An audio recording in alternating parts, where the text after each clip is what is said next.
Hello guys, मैं निशा अधिकारी आप सबका स्टूडेंट सर्कल पे स्वागत करती हूँ। आज ये हमारा हिंदी ग्रामर का क्लास है जिसमें हम शब्द के बारे में जानेंगे। सबसे पहले हम देख लेते हैं कि शब्द क्या है। शब्द का परिभाषा मैं पहले ही करा चुकी हूँ, लेकिन फिर से याद दिला देती हूँ एक बार। जैसे वर्णों या ध्वनियों के सार्थक मेल को शब्द कहते हैं। ये हो गया शब्द, जैसे कि उदाहरण हो गए गाय, घर, रोटी, ये सब। अब देखेंगे कि शब्द जैसे कि ध्वनियों के मेल से बनता है। क्या शब्द बनते हैं ध्वनियों के मेल से। जैसे कि पानी, ये जो पानी है ये किससे बने हैं? पानी, प जोड़ आ जोड़ ना जोड़ ई, क्या बन गए? पानी। उसी तरह देखेंगे कि हम अक्सर सुनते हैं पद। ये पद क्या होता है? शब्द शब्द शब्द जब वाक्य में अर्थवाचक बनकर आए, मतलब कोई भी शब्द किसी भी वाक्य में शब्द कोई अर्थ बनकर आए, वो हो जाता है पद। अब पद भी दो प्रकार के होते हैं। जैसे कि एक एग्जाम्पल है यहाँ पे, पुस्तक लाओ। पुस्तक क्या है? नाम पद, क्योंकि ये किसी भी नाम से आ रहे हैं, इसलिए ये हो गए नाम पद। उसी प्रकार हो गए क्रियापद।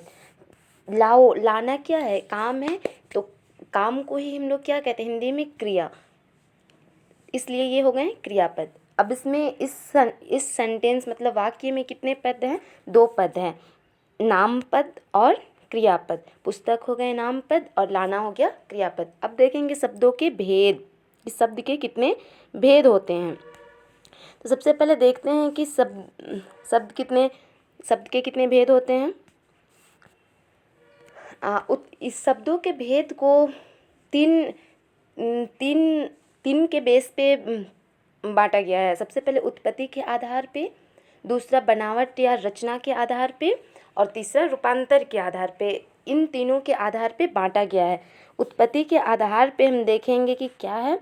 उत्पत्ति के आधार पे है उसके प्रकार तत्सम, तद्भव, देशज और विदेशज। और बनावट या रचना के आधार पे हैं रूढ़, यौगिक, योग रूढ़, ये तीन। और रूपांतर के आधार पे हैं विकारी शब्द और अविकारी शब्द। अब हम एक एक करके देखेंगे क्या है। सबसे पहले देखते हैं कि उत्पत्ति के आधार पे क्या है। उत्पत्ति के आधार पे मतलब उत्पन्न के आधार पे क्या है। तो सबसे पहला क्या है? तत्सम। देखते हैं तत्सम क्या है। हिंदी में संस्कृत के मूल शब्द, मतलब जो संस्कृत से जो सेम एज आ गए हैं हिंदी में, वो शब्द हैं तत्सम। मतलब जो संस्कृत में होंगे वो हिंदी में भी होंगे सेम, उसको कोई अलग तरीके से नहीं लिखा जा सकता, सेम एज लिखा जा सकता है। जैसे कि जगत, फल, पुष्प को फूल, ये हो जब फूल होते हैं जिसके मीनिंग हम लोग पुष्प को पुष्प ही कहते हैं, पुस्तक को पुस्तक ही कहते हैं, पृथ्वी को पृथ्वी कहते हैं। इसमें कोई मॉडिफिकेशन नहीं होता है, ये एज हम लोग वही बोलते हैं, वही लिखते हैं। तो ये हो गए तत्सम, मतलब संस्कृत के मूल शब्द से आए हुए हैं हिंदी में, और उसको एज ही लिखा जाता है। अब देखेंगे कि तद्भव क्या है। मतलब जो तत्सम के बिगड़े रूप, जो तत्सम है संस्कृत से आए हुए, उसको बिगाड़ दिया गया है। मतलब अपने अकॉर्डिंग बोला जाता है, अपने अनुसार, अपने कंफर्टेबल के अनुसार हम लोग बोलते हैं। जैसे अग्नि, अब तो अग्नि तत्सम रूप है, पूरा शुद्ध संस्कृत का मूल रूप है, लेकिन हम लोग क्या अग्नि कहते हैं? नहीं कहते, हम लोग उसको बिगाड़ के क्या कहते हैं? आग। तो ये बिगड़ा हुआ रूप जो पूरा प्योर शुद्ध संस्कृत से आया हुआ है, उसको हम लोग शुद्ध संस्कृत में ना बोल के अपने हिसाब से बोलते हैं। जैसे कि आग, ये क्या हो गए? ये बिगड़ा हुआ रूप जो आग है वही हो गया तद्भव। अब हम लोग देखेंगे देशज क्या है। देश की बोलचाल में, मतलब अपना जो देश है, कंट्री है, उसमें कैसा बोला जाता है, जिस रूप में बोला जाता है वही हो जाता है देशज। लेकिन इसमें मूल रूप का पता नहीं चलता, क्या मूल रूप है, कहाँ से आए हैं, ये पता नहीं चलता है। जैसे डिबिया का मूल रूप है कि ये तत्सम से आए हैं या कहाँ से आए हैं, पता नहीं है। उसी तरह पगड़ी, इसका भी पता नहीं है, ये बस हम लोग अपने ही देश में बोलते हैं कि पगड़ी, अपने से ये निकाला हुआ है, इसका कोई भी मूल रूप नहीं होता। विदेशज, मतलब विदेशज, मतलब क्या कि विदेश से ही पता चल रहा है कि कहाँ इनका जन्म हुआ है। इनका जन्म विदेशों में हुआ है और विदेशों के प्रभाव से ही हिंदी में आ गया है। जैसे कि अंग्रेजी, फारसी, अरबी, इन्हीं इन्हीं रूपों में हम लोग लिखते हैं। अब हम लोग आगे देखेंगे बनावट या रचना के आधार पे। सबसे पहला क्या है? रूढ़। सबसे पहला हमारा क्या है? रूढ़। रूढ़ वैसे शब्द को कहते हैं ना जिसका खंड करने पे, जिसका खंड करने पर अर्थ ना निकले। मतलब अगर उसको और टुकड़ा कर देना तो वो अर्थहीन हो जाएगा, उसका कोई अर्थ ही नहीं निकलेगा। जैसे कि ना क, नाक ना और क से बना है। अगर हम लोग अलग कर देते हैं, ना को अलग कर देते हैं और क को अलग कर देते हैं, तो क्या दोनों का ही अर्थ निकल रहा है? बिल्कुल नहीं निकल रहा है। ना का भी नहीं निकल रहा और क का भी नहीं निकल रहा, तो ये दोनों ही क्या हो जाएंगे? अर्थहीन। मतलब इसका कोई भी मीनिंग नहीं निकलेगा। ये हो गए रूढ़। इसका जब उसको तोड़ दे, ब्रेक कर दे, खंड कर दे, तो कोई भी मीनिंग उसका नहीं निकलेगा, कोई भी अर्थ नहीं निकलेगा। ये हो गए रूढ़। अब देखेंगे यौगिक। यौगिक क्या है? यौगिक दूसरे शब्दों के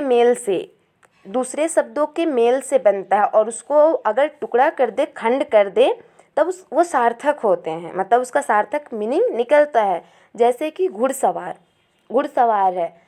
अब ये घुड़सवार है ना, तो ये घोड़ा पर सवारी, मतलब ही तो घुड़सवार ना, मतलब घोड़ा का सवारी करना, वही हो जाता है घुड़सवार। अगर घोड़ा को अलग, घुड़सवार जो घोड़ा और सवार से बना है, दो शब्द का मेल से बना है, दो शब्द का जोड़ने से बना है, अगर इन दोनों शब्दों को अलग कर दिया जाए, जैसे कि घोड़ा को अलग कर दिया जाए और सवार को भी अलग कर दिया जाए, तो भी मीनिंग निकल रहा है। जैसे घोड़ा का भी मीनिंग हम लोगों को पता है, अर्थ पता है घोड़ा, और सवार का भी पता है। दोनों ही क्या दे रहे हैं? अर्थ दे रहे हैं। तो ये हो गए यौगिक। अब हम देखेंगे कि योग रूढ़ क्या है। योग रूढ़ ऐसे शब्द होते हैं जिसके कुछ विशेष, कुछ स्पेशल अर्थ निकलता है, स्पेशल मीनिंग निकलता है, विशेष अर्थ। जैसे कि पंकज तो हम लोग ऐसे ही कहते हैं, लेकिन पंकज का एक खास अर्थ क्या है? पंकज कमल।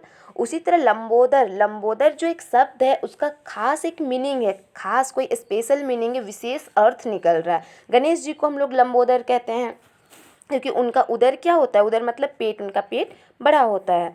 अब देखेंगे कि विकारी क्या है। विकारी वैसे शब्द होते हैं ना जिनका रूप वैसे उन शब्दों का रूप लिंग, वचन, कारक और पुरुष के अनुसार, पुरुष मतलब वो मेल वाला नहीं, उत्तम पुरुष, मध्यम पुरुष, ये सब पुरुष के अनुसार क्या होंगे? बदलेंगे। मतलब अगर लिंग के लिए अलग अलग होंगे, स्त्रीलिंग के लिए अलग, पुरुष के लिए अलग, ऐसे वचन के लिए भी, एक वचन बहुवचन के लिए अलग अलग होंगे उनके मीनिंग, और उत्तम पुरुष, मध्यम पुरुष, इन सब के लिए भी अलग मीनिंग होंगे, अलग अर्थ होंगे। ये बदलते रहते हैं, इनका अर्थ बदलता रहता है, वैसे को विकारी कहते हैं। अब विकारी के भी प्रकार हैं। अब संज्ञा, सर्वनाम, विशेषण, क्रिया। हम लोगों को इतना डीप कभी कभी नहीं पढ़ाया जाता और सीधा संज्ञा, सर्वनाम, विशेषण की परिभाषा कराई जाती है, करा दिया जाता है, लेकिन इसके पीछे जो बैकग्राउंड है उसको भी जानना जरूरी है कि संज्ञा, सर्वनाम, विशेषण और क्रिया जो है वो किनके प्रकार है, किनके रूप है। तो किनके प्रकार हैं? विकारी के। अब हम लोग देखेंगे कि अविकारी के क्या हैं? जिनके रूप नहीं बदलते, मूल रूप बना रहता है। मतलब उनका विकारी का क्या हो रहा था? बदल रहा था ना, वचन के, लिंग के, पुरुष के आधार पे, लेकिन अविकारी में इनका रूप नहीं बदलेगा। इसका और एक नाम है अव्यय। इसको अव्यय भी कहा जाता है। अब इसका भी प्रकार है, टाइप्स है। पहला हो गया क्रिया विशेषण, दूसरा संबंधवाचक, तीसरा समुच्चयवाचक और चौथा विस्मयादिबोधक। ये चार इसके भी प्रकार हैं अविकारी के। अब हम लोग देखेंगे कि विकारी का जो पहला था संज्ञा, वो देखेंगे। संज्ञा क्या है? ये हम सबको पता है संज्ञा, क्योंकि हम बचपन से ही पढ़ते आ रहे हैं। संज्ञा नाउन, किसी भी वस्तु, स्थान, व्यक्ति या भाव के नाम को क्या कहते हैं? संज्ञा कहते हैं। ये तो हमें पूरा याद ही रहता है। किसी भी वस्तु, स्थान, व्यक्ति या भाव के नाम को संज्ञा कहते हैं। अब संज्ञा के भी प्रकार होते हैं। जातिवाचक संज्ञा, व्यक्तिवाचक संज्ञा, भाववाचक संज्ञा, समूहवाचक संज्ञा और द्रव्यवाचक संज्ञा। अब हम एक एक करके देखेंगे कि कौन क्या है। पहला जातिवाचक, जिसको कि इंग्लिश में कॉमन नाउन कहते हैं। ये क्या है? किसी भी जाति भर, पूरा जाति, जैसे कि गाय, फल, मनुष्य, नदी, गाय को तो हम लोग ऐसे नहीं कहते हैं ना कि ये इसके घर की गाय है, ये उसके घर की गाय, ये राम की घर की, ऐसा नहीं कहते हैं हम लोग उसकी पूरा जाति प्रजाति को ही क्या कहते हैं गाय, चाहे वो काली हो, भूरी हो, सफ़ेद हो, किसी भी रंग के हो, हम लोग तो सबको क्या कहते हैं, गाय ही कहते हैं। गाय को तो ऐसा कुछ नहीं कि हम लोग भेड़िया कहते हैं या फिर कुछ और मानव कहते हैं, नहीं कहते हैं। गाय को क्या कहते हैं, गाय की पूरी एक प्रजाति जो है, उन जाति जो है, जितनी भी गाय, सबको हम लोग क्या कहते हैं, गाय ही कहते हैं। तो ये गाय हो गए। फल को भी हम लोग क्या वो तो अलग, जो हम लोग डिफरेंस करते हैं वो अलग, ये आम है, ये जामुन है, ये पपीता है, वो अलग, लेकिन हम उसको सभी को वही क्या कहते हैं, फल कहते हैं। पूरा जाति भर का ही फल को क्या कहते हैं, फल कहते हैं। उसी प्रकार मनुष्य को भी तो हम लोग मनुष्य ही कहते हैं ना, आदमी मानव ही कहते हैं उसको, तो हम लोग नहीं कहते कि नहीं ये गाय के जाति के हैं, नहीं। तो ये सबके लिए, अगर मेरे लिए मनुष्य का प्रयोग हो रहा है, तो फिर आपके लिए भी मनुष्य का ही प्रयोग हो रहा है, अगला के लिए भी मनुष्य क्या ही प्रयोग हो रहा है। तो सभी मनुष्य जाति का ही बोध होता है। उसी तरह नदी, हर एक नदी को हम लोग क्या कहते हैं, नदी कहते हैं, उसको तो तालाब नहीं कह देते हैं। तो नदियों के जितने भी जाति हैं, जितने भी नदियाँ हैं, उनको हम लोग नदियाँ ही कहते हैं, नदी ही कहते हैं। तो सारे नदी, सारे गाय, फल, मनुष्य, इनको क्या, इनके जाति का ही क्या होता है, बोध होता है। यही हो गए जातिवाचक। अब हम देखेंगे कि व्यक्तिवाचक क्या है। व्यक्तिवाचक प्रॉपर नाउन।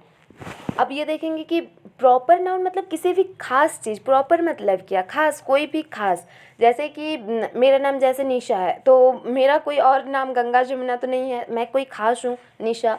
उसी तरह प्रकार अगर हिमालय है तो कोई खास ही है, कोई खास है, उसका बहुत सारा तो नहीं है जाति की, हिमालय यहाँ भी है, वहाँ भी है, हर एक क्षेत्र में, ऐसा नहीं है। हिमालय क्या, एक प्रॉपर है, खास है। गंगा भी उसी प्रकार खास है, उसका भी बहुत सारा हर एक जगह नहीं है, इसलिए वो खास। श्री राम भी कोई खास है, जो कि हर कोई श्री राम नहीं, अब मेरे में श्री राम नहीं लगेंगे या फिर और किसी में श्री राम नहीं लगेंगे, क्योंकि श्री राम क्या है, खास है।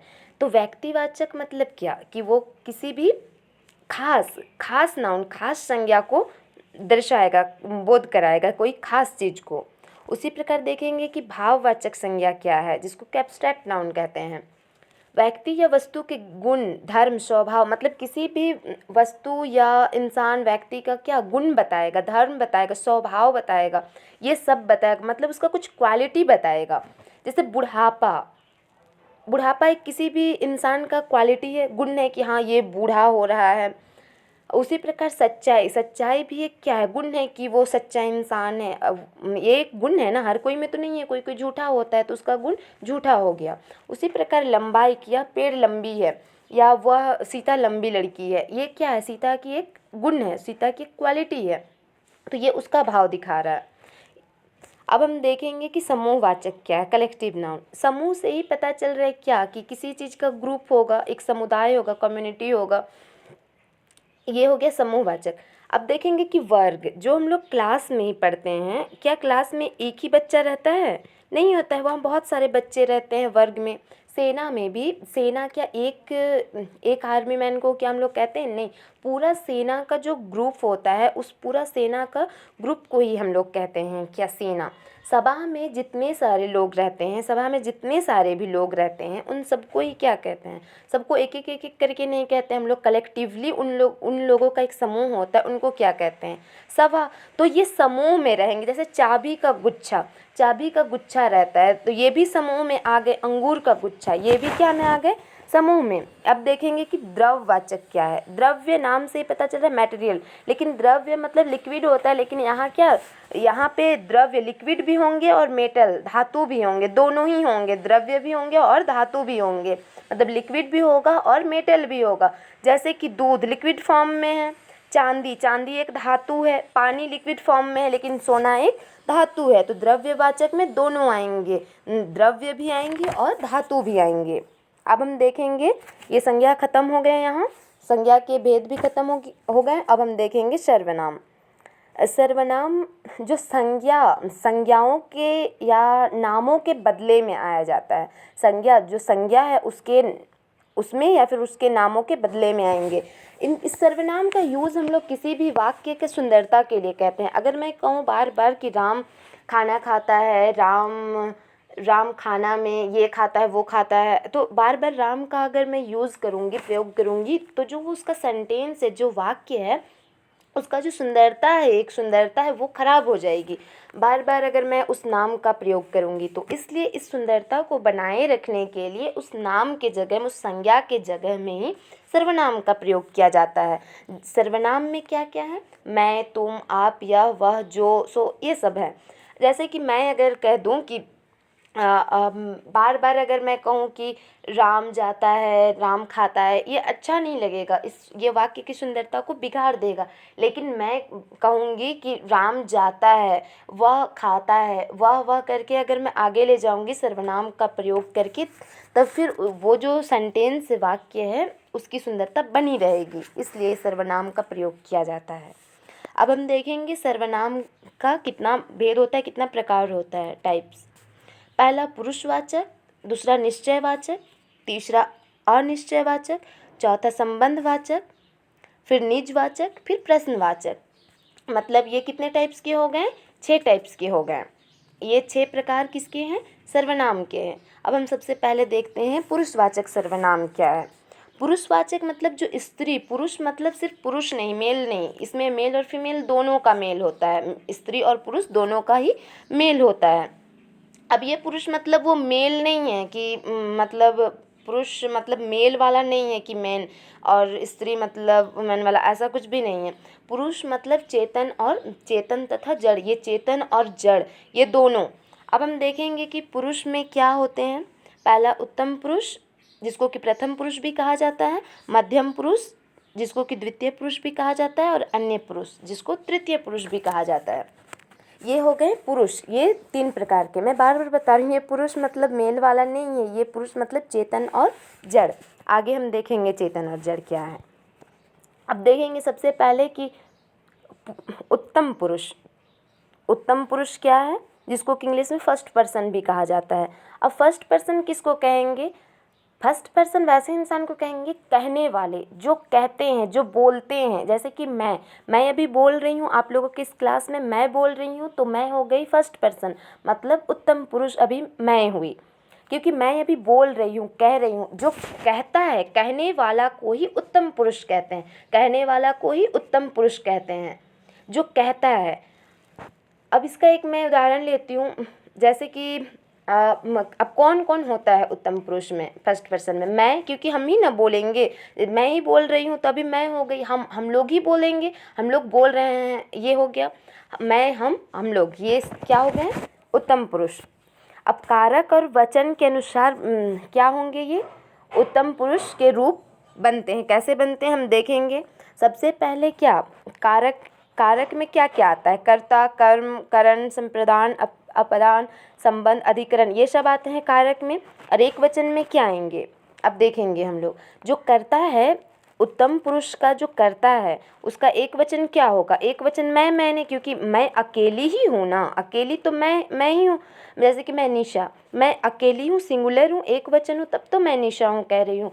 अब जैसे कि मैं अब एक वचन में ही कहूँगी कि मैंने खाना खा लिया, मैंने खाना खा लिया, तो इससे ये दर्शाया जा रहा है, ये बताने की कोशिश करें कि मैं अकेली खाना खाई हूँ। मैं अपने बारे में सिर्फ बता रही हूँ, किसी और के बारे में नहीं बता रही हूँ कि मैं अकेली ही, मैं अपने बारे में, अकेले के बारे में बता रही हूँ कि हाँ मैं खाना खा ली। अब हम देखेंगे बहुवचन में, जैसे कि हम लोग कहेंगे कि हम लोग स्कूल में पढ़ाते हैं, हम लोग स्कूल में पढ़ाते हैं, ये हो गया क्या? बहुवचन। अब मैं कहती हूँ कि हम लोगों ने खाना खा लिया, तो मैं क्या, मैं सिर्फ अपने आप को कह रही हूँ? नहीं, मेरे साथ जितने कोई हैं उन सब के बारे में ही कह रही हूँ। मतलब ये क्या है? बहुवचन है कि हम सब ने क्या कर लिया? खाना खा लिया। अब कर्म में क्या होगा? मुझे, मुझको। इसमें आप लोग ध्यान देंगे कि मैं अंडरलाइन कर दी हूँ रेड पेन से, ध्यान देंगे कि इसको इस तरह याद करेंगे, कर्ता ने, क्योंकि क्या, किस चीज़ से पहचान हो रही है? एक वचन में ने, और देखिए बहुवचन में भी ने। उसी प्रकार कर्म में क्या? मुझे, मुझको, उसमें क्या पता चल रहा है? को, तो कर्म को। बहुवचन में भी क्या? को। दोनों में ही सेम होंगे, बस क्या, एक वचन में मैं से रिलेटेड रहेगा और बहुवचन में हम लोग से रिलेटेड रहेगा। बस आप लोग ध्यान देंगे कि मैं और हम लोग को एक वचन में मैं याद रखेंगे और बहुवचन में हम लोग याद रखेंगे। और याद रखेंगे जैसे कि कर्ता ने, कर्ता में किसको याद रखेंगे? ने। कर्म में किसको? को, क्योंकि ये पहचान है, आइडेंटिफाई कर सकते हैं आप कि किससे आप पहचान सकते हैं। तो कर्ता को किससे, ने से, कर्म को से, करण को से। देखिए दोनों में सेम सेम लग रहे हैं, कोई बदलाव नहीं आ रहा, बस उसमें हम लोग है, इसमें मुझ मैं ये सब है। संप्रदान में के लिए और बहुवचन में भी के लिए, अपदान में से और उस बहुवचन में भी से। संबंध मेरा रेरी मतलब रेरी मतलब मेरा, मेरी, मेरे। हम लोगों का में क्या होगा, हम लोगों रे, हम लोगों रा, हम लोगों री तो नहीं हो सकता है, तो फिर इसमें क्या होगा। ये तो कॉमन सेंस बेस्ड है कि हम लोग कैसे बोलते हैं। ये हम लोगों का है, हम लोगों का है, ये हम लोगों के हैं, हाँ ये हम लोगों की है। हम लोग क्या यूज़ करते हैं, क्या प्रयोग करते हैं हम लोग में, का, के, की।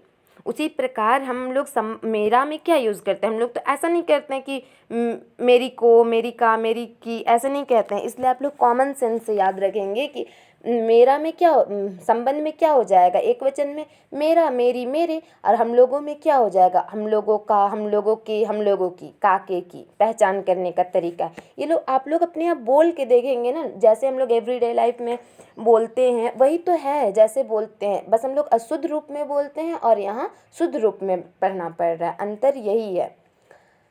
अब अधिकरण में क्या होगा, मुझ पर ये एहसान कर दो, ऐसे ही तो बोलते हैं ना हम लोग, मुझ पर, एक सिंगुलर है एक वचन है तो पर, या फिर मुझ में ये कमी है, ऐसे ही बोलते हैं अधिकरण। और हम लोगों में क्या कहते हैं, हम लोगों पर ये कर दो, और हम लोगों में ये खराबी है, ऐसे ही बोलते हैं। आप लोग बस एवरीडे लाइफ से कनेक्ट करिए, कुछ भी कठिन नहीं होगा, बस जो एवरीडे लाइफ में जो बोलते हैं उसको थोड़ा शुद्ध करिए, हिंदी ग्रामर ऑटोमेटिक शुद्ध हो जाएंगे। लेकिन हम लोग बहुत अशुद्ध बोलते हैं, इसलिए हम लोग का हिंदी ग्रामर भी थोड़ा कमज़ोर हो जाता है।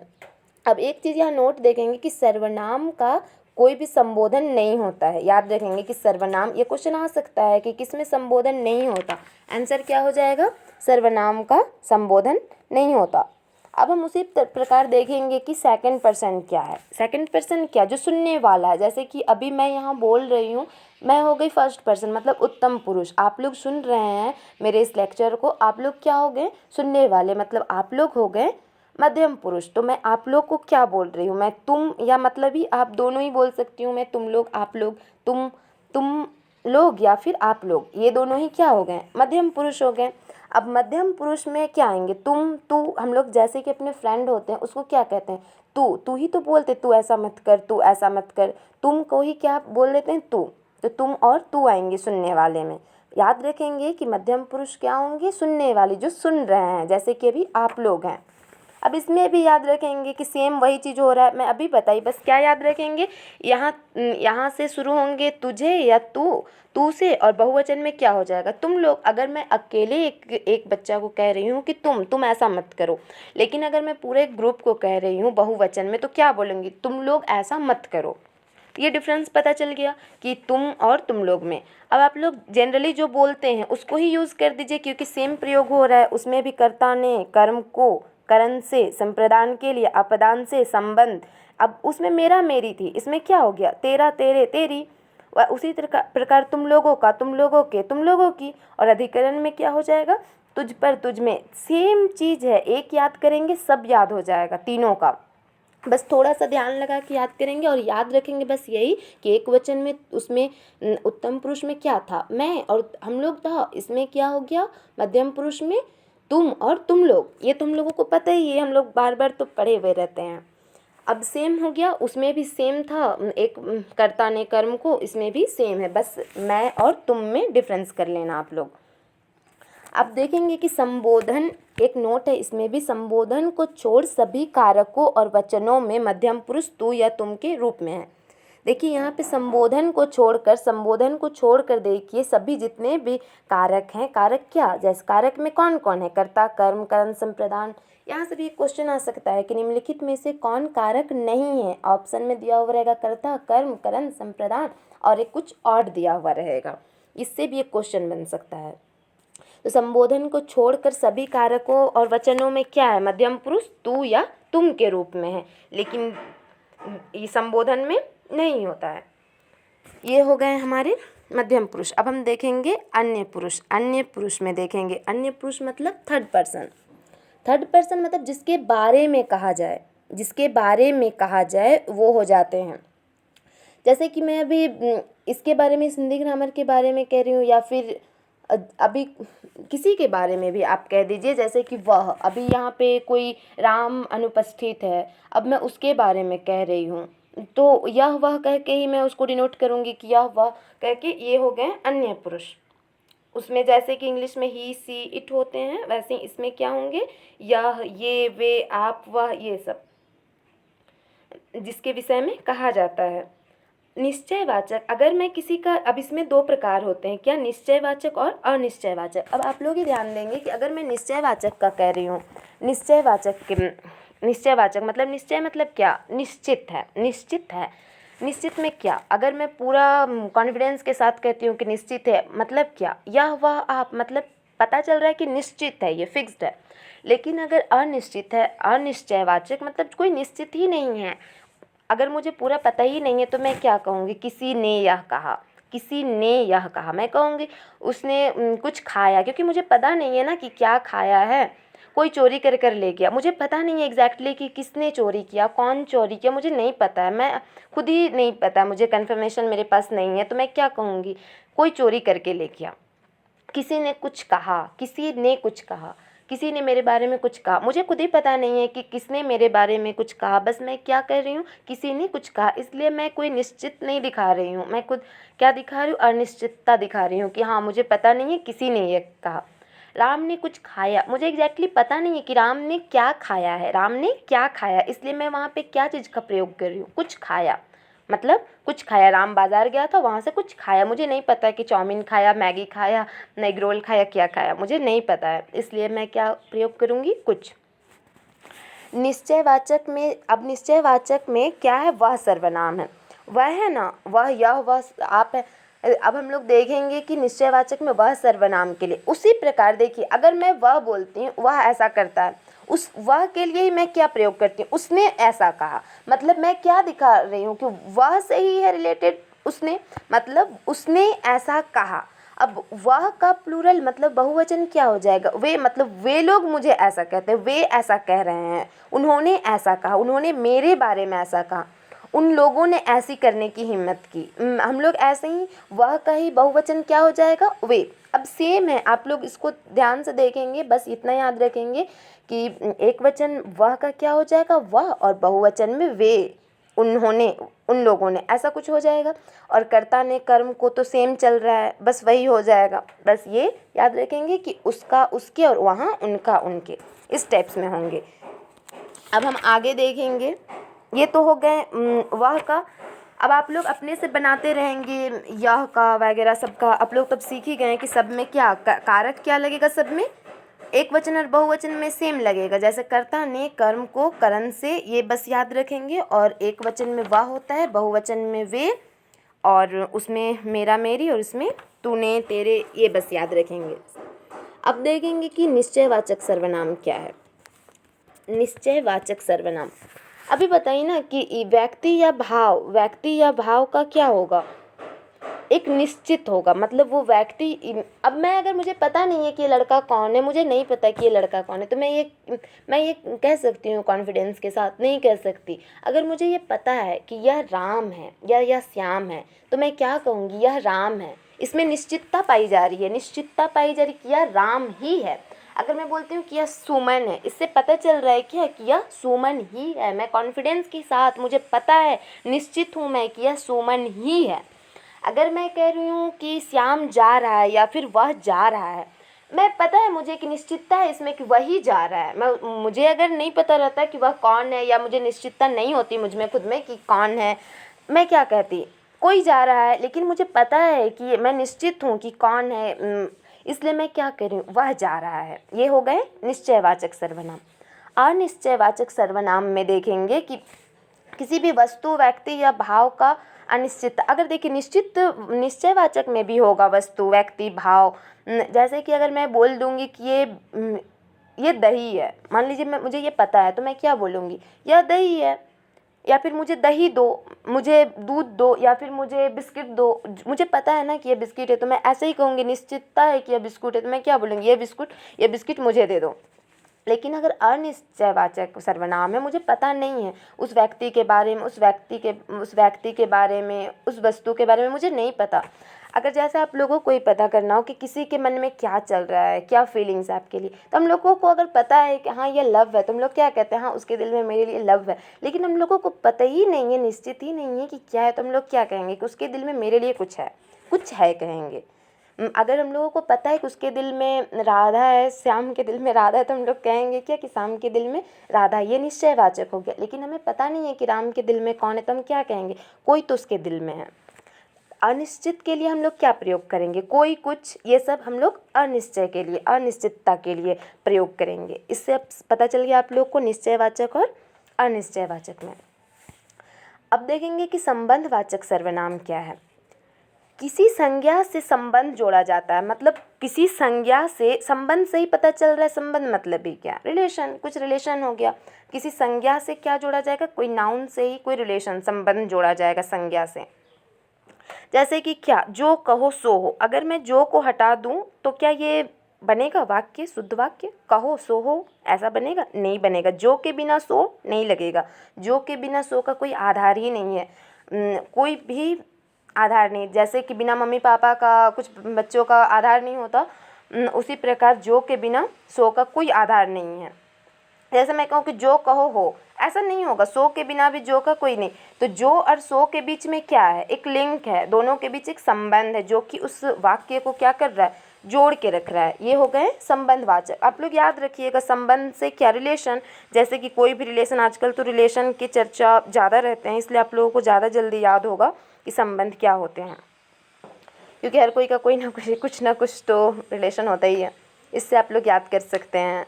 जितना आप लोग इसको कॉम्प्लिकेटेड करेंगे उतना ही होगा, और जितना इजी करके इजी वे में लेंगे, फ़नी मूड में, उतना आप लोगों के लिए अच्छा होगा।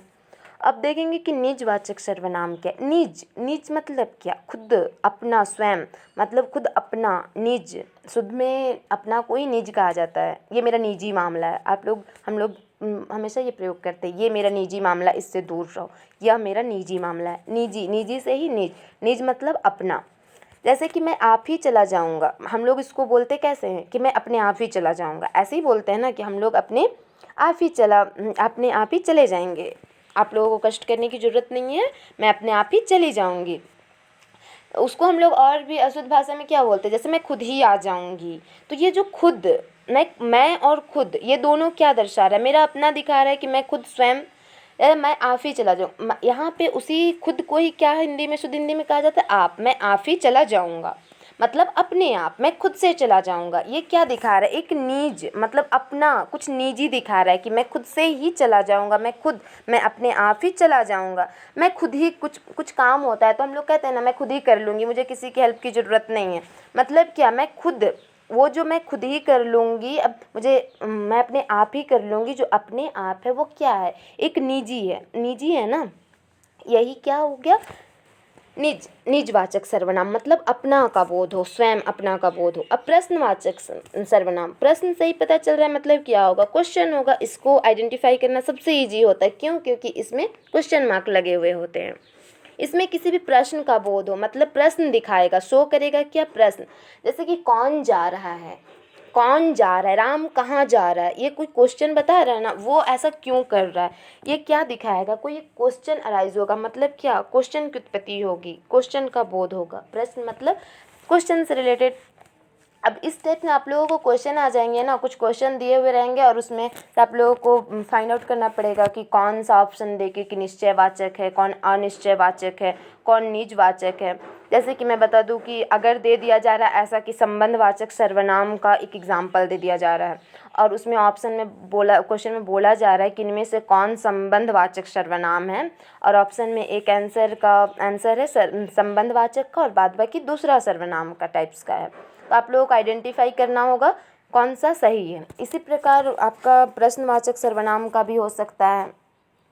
ये हो गई हमारी सर्वनाम की वीडियो। अब हम आगे के क्लास में देखेंगे विशेषण। आज के लिए बस इतना ही। अगर आप लोगों को यह वीडियो पसंद आए तो मेरे चैनल को